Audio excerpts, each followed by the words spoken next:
The Secure Act 2.0 was signed into law just before the new year. On today's episode of Friends Talk Financial Planning, we're going to tell you about the 4 things that you need to know today about the new Secure Act. And stick around for the end where we have a bonus tip that might be more important than the other tips put together. Hi, I'm John Scherer, and I run a fee-only financial planning practice in Middleton, Wisconsin. And I'm Bridget Sullivan Mermel, and I've got a fee-only financial planning practice in Chicago, Illinois. And before we get talking about the 4 tips for the Secure Act, I just want to remind people to subscribe. It helps us reach more people, and that's really what we're trying to do. So, John, let's take it over. Yeah. First big thing to know about the Secure Act. Yeah, so it's great to be here in person, starting the new year, talking about taxes. What could be better, right? So, yeah, there's a lot of stuff. I think there was like 4,000 pages in the Secure Act, right? A lot of things to dig through, but there's 4 things that we found that really make a big difference, and we have to think about these things today. And the one that I think is going to affect most people is that your employer matching contributions into a 401k plan. It used to be that those had to be all pre-tax. You had the choice as an employee. I could put my money in Roth or in regular 401k, but the company money was always pre-tax. With Secure 2.0, now that employer match in the 401k can be Roth, right? So it's this new thing, and for people that are looking for Roth that makes sense for them, this could be a really great thing. Yeah, that's very interesting. But there's one other part, there's a second sentence to this announcement, is that employer contribution is then taxable as income to you. That's right. It goes, because Roths are, you pay the tax ahead, it's taxable money, and then you put it in and it's not taxed ever again. That's right. You still have to pay the tax. It's not like, oh, we're ignoring this match. Whole new payroll system, right? Figuring those things out. But that's a great point is, listen, if my company matches $1,000, $2,000, $5,000 before, it just goes in, no taxes. That's awesome. I'm really happy to have that. Now that gets added to my income, and I've got to pay tax on that money, right? So it bumps taxes up. Totally makes sense if the Roth is what you want to do, right? It fits. It's not like it costs you more in taxes, but it changes the dynamic a little bit, right? So that's, it'll be interesting to see job security for the people running payrolls, right? Trying to figure out all the math on those things. For us, trying to do planning at the end of the year, right? For doing tax strategies. But the important point is to know about it's effective right now, right? So if you run a company and you have a 401k plan, if you have a plan at work, talk to the HR people, talk to your colleagues, and see if that might fit in your plan. Yeah, and the other thing is that this is effective 2023. So this is effective now.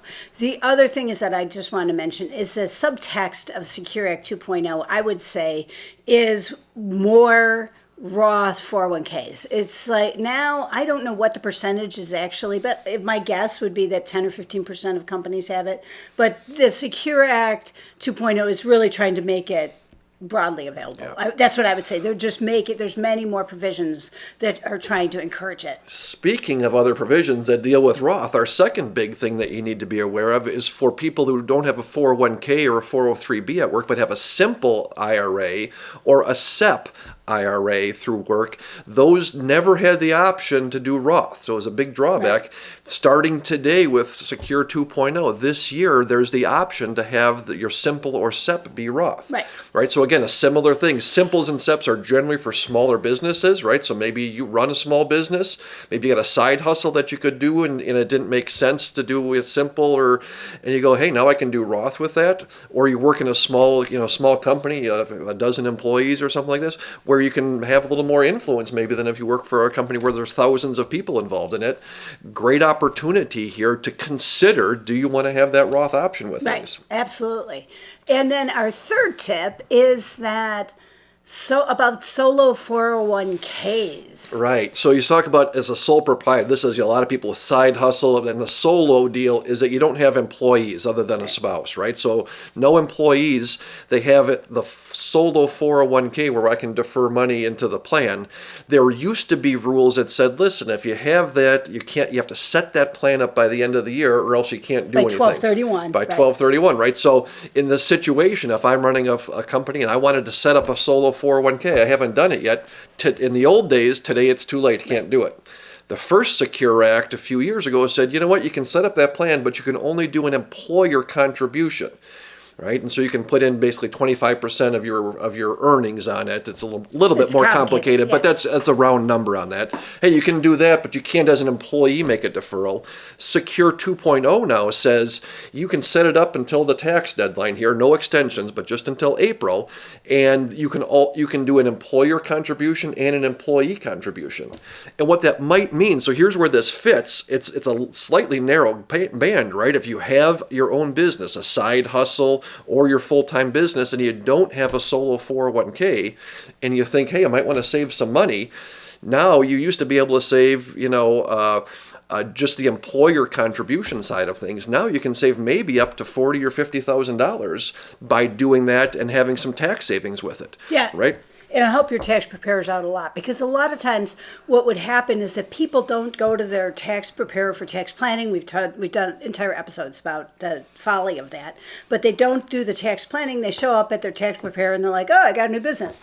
And then and it's March 10th. And the tax preparer says, like, oh, too bad. There's all this stuff you could have done. That's right. And now it gives the tax preparer the chance to say, oh, we can still do it.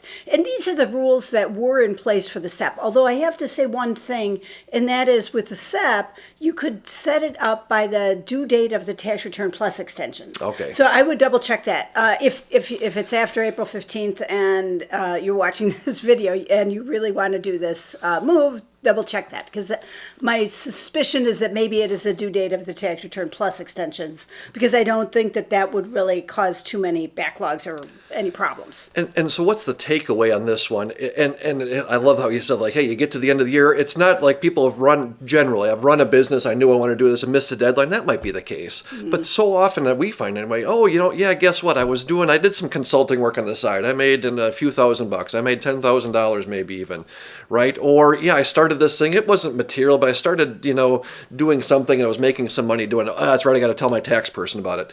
I didn't think about it, last year. The tax person didn't even know about it.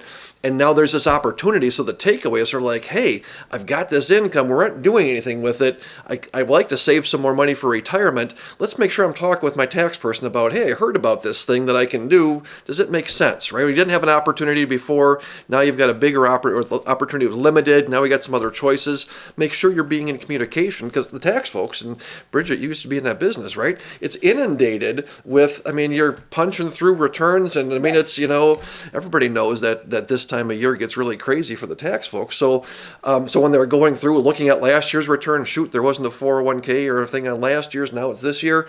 As a tax payer, to be proactive and be communicating with your tax folk and saying, hey, let's make sure we take a look at this, right?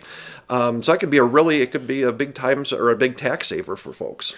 Right, and let's look at our fourth tip is about required minimum distributions and the change. So it seems like they're trying to grandfather in a change, increasing the age where you need to make required minimum distributions. John, what are the details? Yeah, so they moved the age in real short terms. It was at age 72, you had to start taking money out of your IRAs and 401ks. The new change says now it's not until you're age 73, and that's going to go for a little while. It's actually going to go up to 75 then down the road.